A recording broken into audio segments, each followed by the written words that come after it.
Misericordia salvaje de Mirabai Star. Editorial Kairos. La sombra. Sin duda alguna, el deseo tiene su lado oscuro. Cuando yo era un adolescente, me colé por un tío mucho mayor que yo, alias el maestro charlatán, que me dispensó más atenciones de las que nunca nadie me hubiera dado en toda mi vida. Yo era hermosa, era brillante, un ser que casi había alcanzado la iluminación. Y ese hombre no solo me hizo sentir especial, sino que además procuró que me sintiera también a salvo y protegida.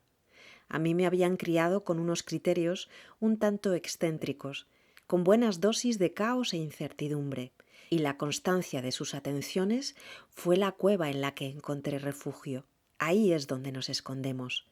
Algo en lo más profundo del alma que decía que esa intimidad estaba mal.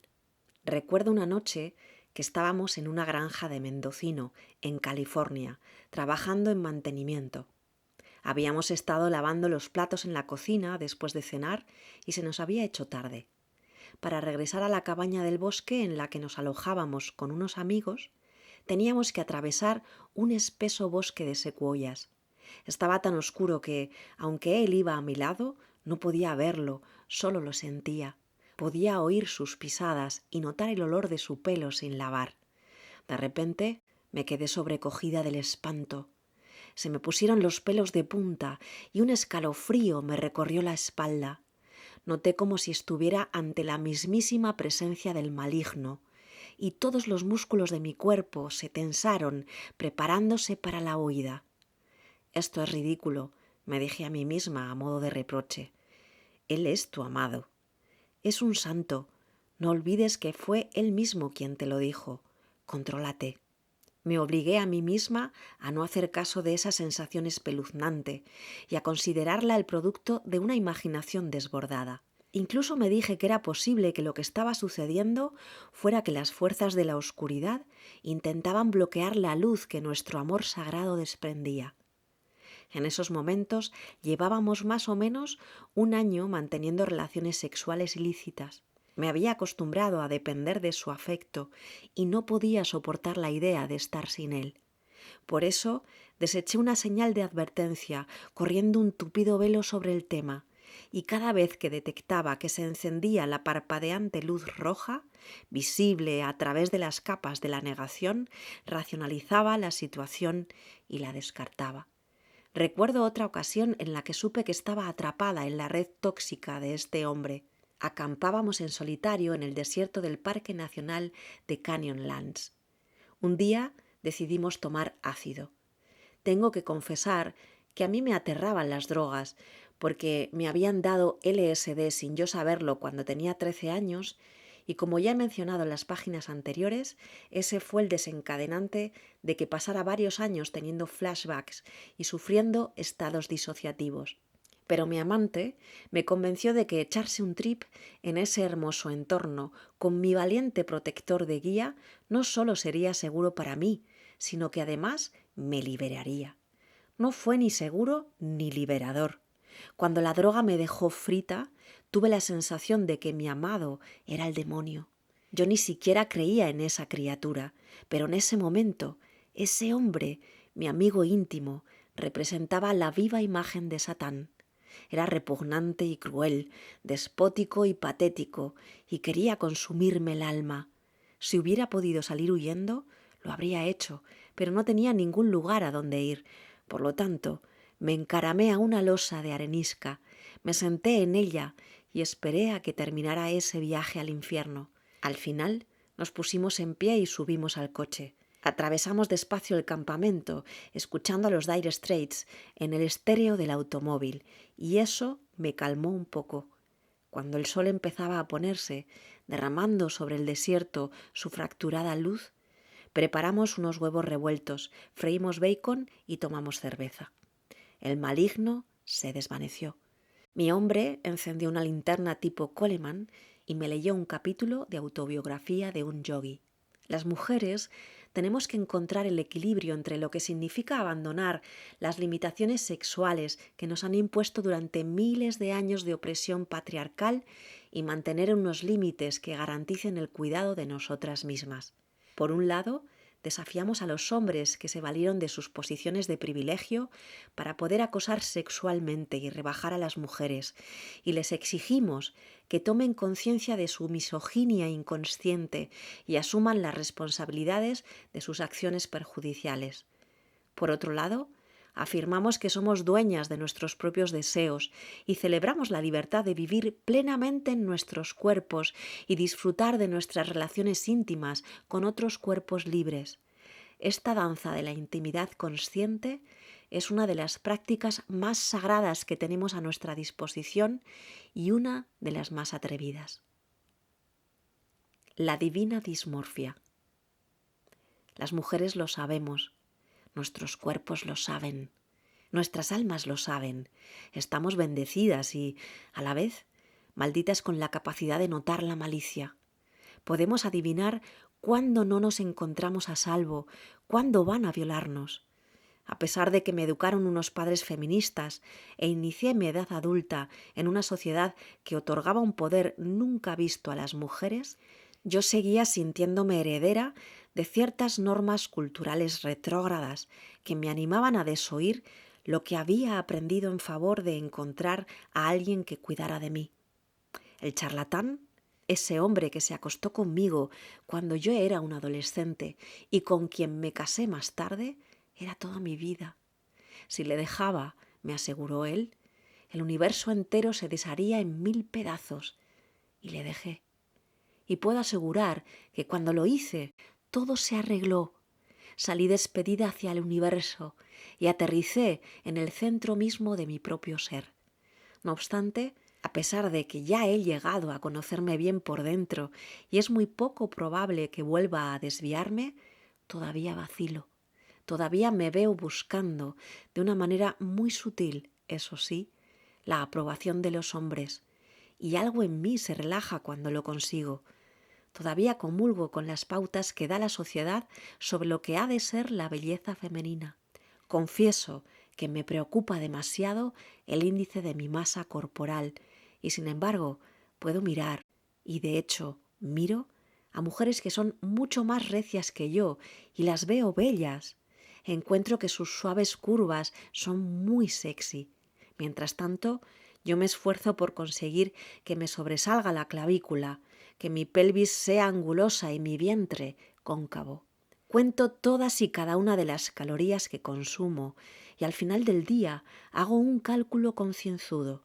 Hago ejercicio compulsivamente, ansiosa por compensar los días que he faltado al gimnasio. Cuando noto que me aprietan más los tejanos, mi autoestima empieza a desmoronarse. Me da apuro admitirlo, pero sería hipócrita si fingiera que solo porque estoy escribiendo un libro sobre sabiduría femenina, me sé al dedillo la manera de interiorizar 5000 años de valores que han dado la ventaja a los hombres por encima de las mujeres. Hace tiempo de que mi preocupación por la comida no tiene tanto que ver con la estética como con el poder. No pretendo ganar un concurso de belleza vestida en bañador. Intento luchar a brazo partido para ganarme a pulso poder sentarme a la mesa a la que se sientan los grandullones. Ojalá mis caderas fueran rectas y mi pecho plano, porque así podría pasar por un tío. Así no tendría que disculparme por existir, por la pasión que me embarga y por mis opiniones. Soy una mujer con curvas. Aunque estuviera dispuesta a matarme de hambre, cosa que intenté a los 20 años, seguiría teniendo la cadera ancha y unos buenos pechos. Mis muslos serían gruesos y tendría el culo redondo. Por eso, esta cruzada antigrasa es un ejercicio inútil. No quiero decir con ello que las mujeres tengan que capitular sencillamente y renunciar a tomarse el esfuerzo de estar sanas y mantenerse en forma. Gobernar la nave de este cuerpo es un acto sagrado. Comer alimentos sanos y limpios y comprometerse a hacer ejercicio físico es una manera de rezar. Ahora bien, no siempre me queda clara la diferencia que existe entre cuidar de mí misma y caer en la dismorfia corporal. No siempre sé si cuido lo que como y levanto pesas porque estoy liberando mi autoestima o porque siento un odio inconsciente por mí misma. Lo estoy trabajando. Nos cuesta ver nuestra propia sombra. Anda rezagada en la estela que dejamos a nuestro paso. Lo que me esfuerzo en recordar es que es un ejercicio muy valioso, un camino sagrado, el de honrar y celebrar el cuerpo, y no solo los limitados ideales del cuerpo que nos han impuesto los hombres y que inconscientemente han apoyado a las mujeres que se juzgan a sí mismas y a las demás pensando que no alcanzan los niveles imposibles que marcan la industria de la moda y la belleza. La mujer despierta honra la forma, la talla y la tez de su forma física. Lo femenino divino es un prisma que lanza reflejos radiantes en todas direcciones. Es prepubescente y es anciana también. Es flexible y voluptuosa. Es muy morena y es opalescente. Tiene dos pechos, o uno solo, o ninguno. Tiene buena vista o es ciega. Tiene una salud de hierro o está luchando para vencer un diagnóstico terminal. Es maravillosa y perfecta. Es deseable y sus deseos son valiosos. Sus deseos son sagrados. Desearla es ser bendecido. El camino del medio. Cuando el Buda se despertó de su largo samadhi, un estado profundo de meditación, bajo el árbol de Bodhi, su primer discurso trató del camino del medio. El Buda defendió que era deseable mantener el equilibrio entre la indulgencia excesiva y el ascetismo radical. Predicó las 4 nobles verdades en un esfuerzo por señalar el camino hacia la auténtica felicidad. La primera verdad que el Buda identificó es que la existencia se afirma desde el sufrimiento, o dukkha, término que se ha traducido de una manera más genérica como insatisfactoriedad. La segunda verdad es que el sufrimiento tiene una causa y que la causa es tanha, el deseo o el anhelo. La tercera verdad es que podemos lograr que disminuya el sufrimiento abandonando todo deseo. Y la cuarta verdad es que existe un remedio para este síndrome, el camino de 8 partes, que consiste en las visiones adecuadas, la intención adecuada, el discurso adecuado, la conducta adecuada, el sustento adecuado, el esfuerzo adecuado, la conciencia plena adecuada y la meditación adecuada. El fallo técnico surge a partir del malentendido fundamental que genera la palabra en pali tanha. Si traducimos tanha sencillamente como deseo, es probable que volvamos patológica una característica de lo más natural e imposible de erradicar en la naturaleza humana. Muchas personas han terminado usando esta verdad como una excusa para sacarse la porquería de encima, la propia y la de los demás, basándose en la idea de que no es muy espiritual que a una le apetezca un buen abrazo o un fantástico helado con guarnición de nata, fruta y nueces. Yo me lo pido de café, por favor. A mí me da la sensación que es justo lo contrario de lo que el Buda quería que captáramos del famoso sutra que hizo en Deer Park, el primer sermón que dio después de su despertar. Creo que lo que el Buda quiso decir, y muchos coinciden conmigo en este punto, como mi heroína, la maestra del budismo tibetano nacida en Estados Unidos, Pema Chodron, que expresa este concepto con más pericia de lo que yo podría expresar jamás, fue más o menos lo siguiente. Cuando podamos dejar que las cosas sean tan solo lo que son y estemos dispuestos a aceptar la realidad con los brazos abiertos, la mirada limpia y un corazón compasivo, se abrirá un espacio que dará cabida tanto al fuego del deseo como también a la ecuanimidad. Podremos desear sin aferrarnos a lo que deseamos. Podremos soltar sin apartar lo que estamos soltando de golpe. Cuando nos rendimos a la realidad no duele tanto. El estilo femenino no es reprimir ni ser indulgente. Bueno, quizá un pelín de indulgente sí, porque consiste en recuperar la santidad de la pasión, en bendecir el ardor del anhelo y en decir sí a la danza salvaje, indómita y desatada de la vida.